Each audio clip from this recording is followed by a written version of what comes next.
Hello, Kimberly here, just sharing a little bit more with you now. As many of you have been asking me about my own awakening story, I just wanted to talk to you a little bit about that. And really, it started after my mother died. She died in December of 1997, and she'd been ill for a very long time. My whole life had really been, up until that point, about taking care of her, considering her thoughts and her feelings and her needs, and being with her through many treatments and surgeries, and it was a grueling time for the whole family. And when she died in the February that followed, in February of 98, I woke up one morning and there was a heat around my nose and I could smell her perfume, and I started to get upset. And then this energy moved into me, and it felt well, it was light, it was very bright, and it felt very hot, and it felt like a freight train. There was this screeching noise running through my body like a freight train, and I felt all of my chakras open, and I couldn't move, and I was very frightened, but I felt the presence of my mother, so that reassured me, and I felt like all my muscles were going to explode. It was just this sort of seizure type experience, but all the while I knew I was safe. It didn't feel like a physical experience. I knew already from my intuitive past that it was important to trust what I knew and what I felt was happening. So I knew I was safe. Now, if anyone else is having similar experiences, then I would always recommend that you go to any professional and get the help that you need. But at the time I was guided not to do that, and regardless of what I think of that now or what anyone else might think of that, that's what I did. And this experience, this profound, intense clamping in my muscles, and the heat and the noise and the smell of my mum's perfume, utterly overwhelming, but it passed in a few seconds, almost like just a whisper, as if it had been the most gentle and beautiful thing. In fact, it was harrowing and very emotional. And almost straight away when I opened my eyes, I was aware of spirits walking around my apartment. I could hear people. I knew who was going to see me that day. I was linking into family and friends, and I could see what they were doing. I knew what they were thinking and feeling, and all of those things were continually validated and proven to be correct. I was looking in the mirror, and my face was changing into other faces. I was seeing colours and energy around people and inside people's bodies. It was just one day after another there was a new ability, a new faculty.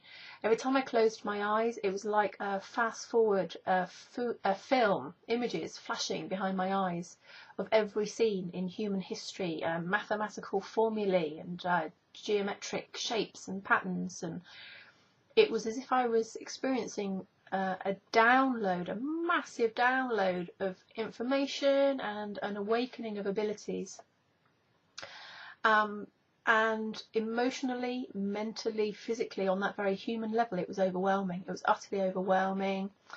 I think at the time I was diagnosed with depression. I was very careful at the time, or very mindful of who I spoke to about what was happening. Again, a lot of the people around me weren't aware of the intensity of what I was experiencing, mainly because I'd been raised to be that stoical person. You know, you just keep going, and it doesn't matter how bad things get, you know, you keep going. And that's what I'd learned, obviously, being around a woman who used to lay patios and build walls when she had cancer. This was an incredible woman who was my mother. But my own process through all of this was learning to reconnect with my own body and to be kind and gentle and loving with myself.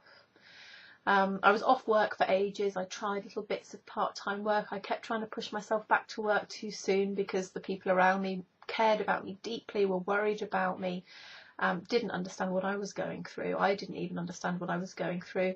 And so I did keep going back to work, really to please everybody else, which is a mistake, but I kept going back to work to try and reassure and comfort the people around me when I really wasn't ready. I couldn't think straight. You know, I was trying to work for a local newspaper at the time, I remember, and I was just aware of the energies around people and inside people and spirits walking around, and all the while I'm trying to focus on my job. It just was not going to happen.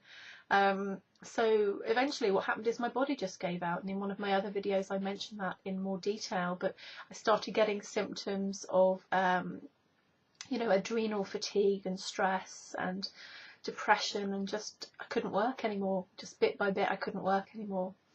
And these things, I believe these things can seem tragic and painful and really confusing and frightening at the time, but now I can see that it was part of my transformation. It was part of my awakening. It was part of reconnecting to who I really was. It was an awakening of abilities. Again, I'm sure lots of people have got different viewpoints of what was going on. Some people call my awakening experience a Kundalini crisis, a shamanic initiation, somebody else called it. Stanislav Grof, an American psychiatrist, I believe, actually defines it as spiritual emergency. And spiritual emergency defined in his way of thinking, because I didn't lose my inner observer. I never lost my sense of self. I didn't become utterly absorbed and disappear into all the visions and things I was seeing and hearing and so on. You know, I kept my feet on the ground and I was still Kimberly, and I was still wondering what on earth is all this about.